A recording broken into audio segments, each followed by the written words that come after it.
सतगुरु की साजी निवाजी प्यारी साध संगत जी, प्यार और सत्कार से कहना धन निरंकार जी। साध संगत जी, जो दासी आप जी के चरणों में विचार रखने जा रही है, आप जी से आशीर्वाद लेने जा रही है।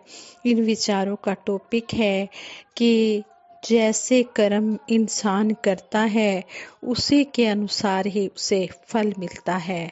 हम कभी भी ये ना सोचे कि हमारे भाग्य में ऐसा लिखा होगा तो हमें मिला है। नहीं, ये हमारे कर्मों पर डिपेंड करता है। अगर हम अच्छे कर्म करेंगे तो उसका रिजल्ट भी अच्छा होगा, और अगर बुरे कर्म करेंगे तो उसका रिजल्ट भी बुरा होगा। इसलिए हमें सतगुरु माता सुदीक्षा जी महाराज भी, वक़्त के सतगुरु, हर पल यही समझा रहे हैं कि हम अपने कर्मों की तरफ ध्यान दें कि हम कैसे कर्म कर रहे हैं, और कर्म करने की हमें सतगुरु ने पूर्ण आज़ादी भी दी है। साथ संगत जी, कर्म और भाग्य पर आधारित एक स्टोरी है, वो दासी आप जी के चरणों में शेयर करे कि आप जी परवान करना, अगर कोई गलती हो जाए तो क्षमा करना। साध संगत जी कहते हैं, एक बार भगवान महावीर जी एक गांव में से गुजर रहे थे। उस गांव में एक व्यक्ति का मिट्टी के बर्तनों का बड़ा अच्छा बिजनेस चल रहा था। वह अपने बिजनेस को अच्छी तरह चलाने का कारण अपना अच्छा भाग्य मानता था। उसका मानना था कि जब किसी व्यक्ति के साथ अच्छा होता है तो उसका भाग्य अच्छा होता है, और जिस व्यक्ति के साथ बुरा होता है तो उसका भाग्य बुरा होता है। भगवान महावीर जी ने उस व्यक्ति से कहा, भले मानस, हर काम पुरुषार्थ से होता है। पहले पुरुषार्थ से व्यक्ति मेहनत करता है, तब उसका भाग्य चमकता है। वह व्यक्ति महावीर जी के इस बात से किसी भी तरह एग्री नहीं था, सहमत नहीं था। उसका यही मानना था कि भाग्य अच्छा होने पर ही व्यक्ति व्यापार, शिक्षा, रोजगार वगैरह में तरक्की कर पाता है, उन्नति कर पाता है। उसकी बात सुनकर भगवान महावीर जी बोले, अच्छा बताओ, मिट्टी के ये बर्तन कौन बनाता है? वह युवक बोला, मैं बनाता हूँ। महावीर जी बोले, तुम मिट्टी के बर्तन ही क्यों बनाते हो? युवक बोला, क्योंकि यही मेरा बिजनेस है, यही मेरा व्यापार है, यही मेरा काम धंधा है। महावीर जी फिर बोले, यदि कोई तुम्हारे इन बर्तनों को तोड़ दे तो? वह व्यक्ति बोला, तो मैं यह मान लूंगा कि इनके भाग्य में टूटना ही लिखा होगा। इस पर महावीर जी मुस्कुराकर बोले, यदि कोई तुमसे बिना बात के मारपीट करने लगे तो क्या करोगे? यह सुनकर वह युवक गुस्से में बोला, कोई मुझे बिना बात के क्यों मारेगा? यदि वह बिना बात के मुझे मारेगा, ऐसा करेगा, तो मैं भी उसे मारूंगा। युवक का जवाब सुनकर महावीर जी ने कहा, अब तुम भाग्य के बीच में क्यों आ रहे हो सकता है कि तुम्हारे भाग्य में बिना बात के पिटना लिखा होगा। यह सुनते ही उस व्यक्ति की आंखें खुल गई और उसे महावीर जी की बात समझ में आ गई। अब वह समझ चुका था कि हम जैसा कर्म करते हैं, हमारा भाग्य भी उसी के अनुसार फल देता है। और साथ संगत जी, यहाँ पर हमें समझाया गया है कि अच्छे कर्म का अच्छा ही रिजल्ट निकलता है और बुरे कर्म का बुरा रिजल्ट निकलता है। और हमें सतगुरु ने सत्संग के द्वारा विवेक बुद्धि भी बख्शी है। हमें ये भी बताया गया है कि क्या हमारे लिए अच्छा कर्म है और क्या हमारे लिए बुरा कर्म है। इसलिए हम सोच समझकर अच्छे कर्म करते चले जाएं।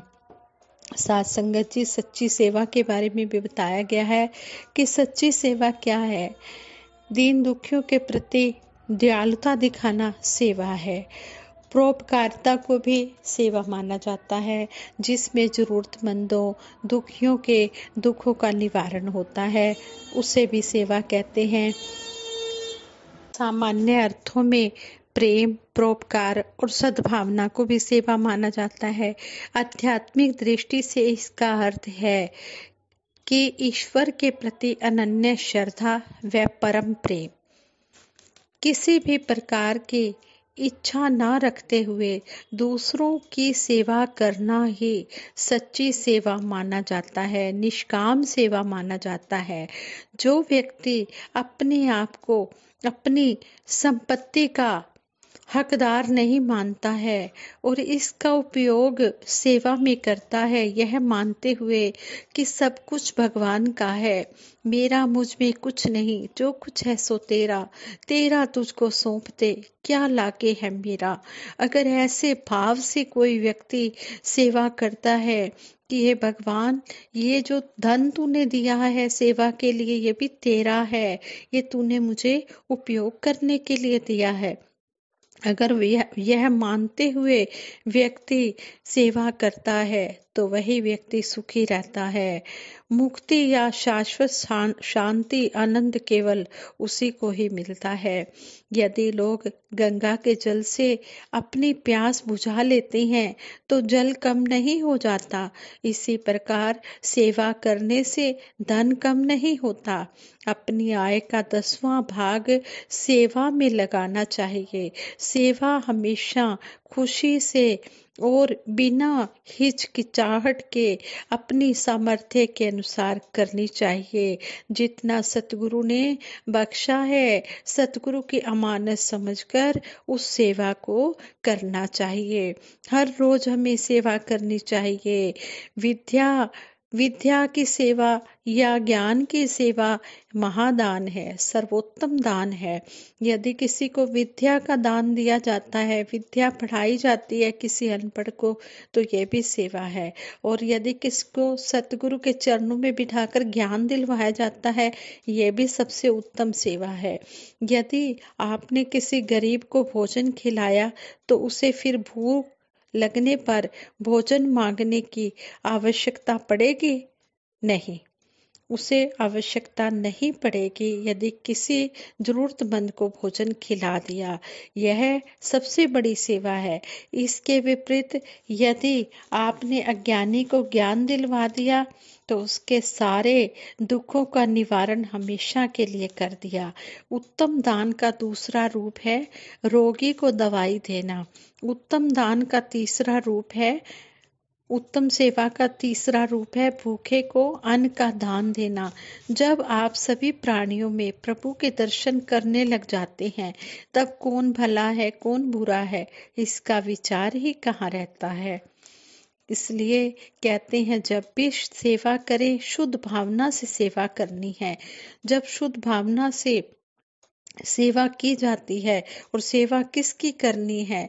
गरीबों की, रोगियों की, असहायों की, अनाश्रितों की, और कहते हैं कि असहाय विधवाओं की सेवा करनी चाहिए। शुद्ध भावना से सेवा करनी चाहिए, तभी भगवान की प्राप्ति होती है। और सेवा भी गुप्त रूप से करनी चाहिए, इसका प्रचार नहीं करना चाहिए। दाएं हाथ से दिए गए दान का पता बाएं हाथ को भी नहीं लगने दीजिए। कितना सुंदर हमें महापुरुष समझा रहे हैं। जो जो महापुरुषों ने ये लिखा है, दासी वही आप जी के सामने रख रही है। दासी कोई अपने आप से कुछ नहीं बोल रही है।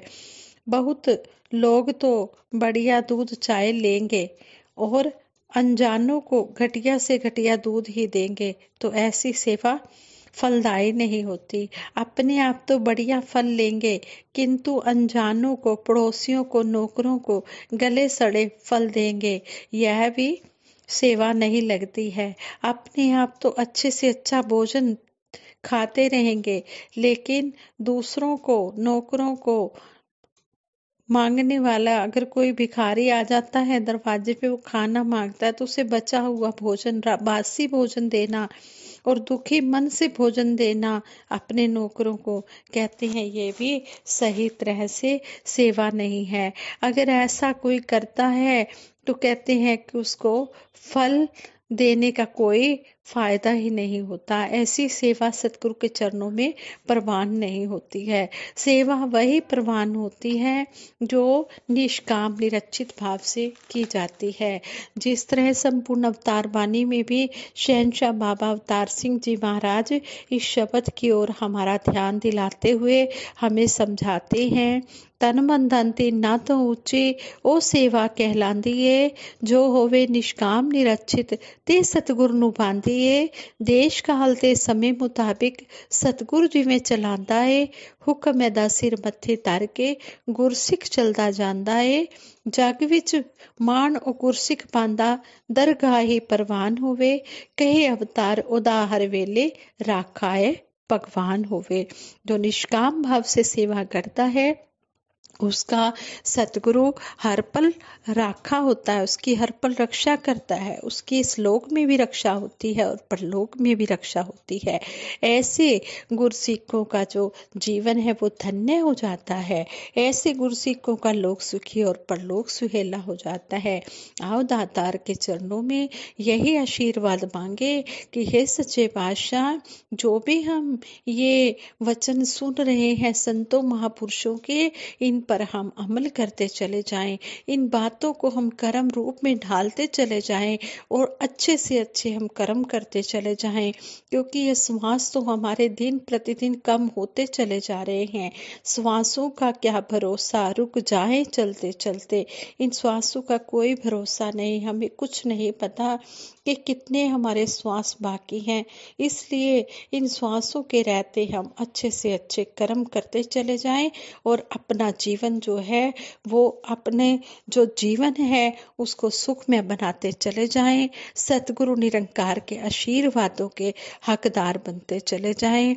और सभी के लिए दासी सतगुरु माता जी के चरणों में हाथ जोड़कर यही अरदास करती है, सच्चे पातशाह सभी को तन मन धन के सुख देते हुए सेवा सिमरन सत्संग के साथ लगा के अंतिम श्वास तक रखना। मेरे मालिक दीन दयाल सच्चे पातशाह आप जी का ही सहारा है, आप जी का ही आसरा है। आप जी के चरणों में हम अंतिम श्वासों तक जुड़े रहें, यही अरदास करते हुए दासी सिमरन करवाएगी। सभी ने मिलकर इस अरदास रूपी सिमरन में शामिल होना है। तू ही निरंकार मैं तेरी शरण हाँ, मैनू बख्श लो। तू ही निरंकार मैं तेरी शरण हाँ, मैनू बख्श लो। तू ही निरंकार मैं तेरी शरण हाँ, मैनू बख्श लो। तू ही निरंकार मैं तेरी शरण हाँ, मैनू बख्श लो। बोलिए सतगुरु माता सुदीक्षा सविंदर हरदेव जी महाराज की जय। निरंकारी राजमाता गुरु वचन अवतार की जय। साथ संगत जी प्रेम से कहना धन निरंकार जी।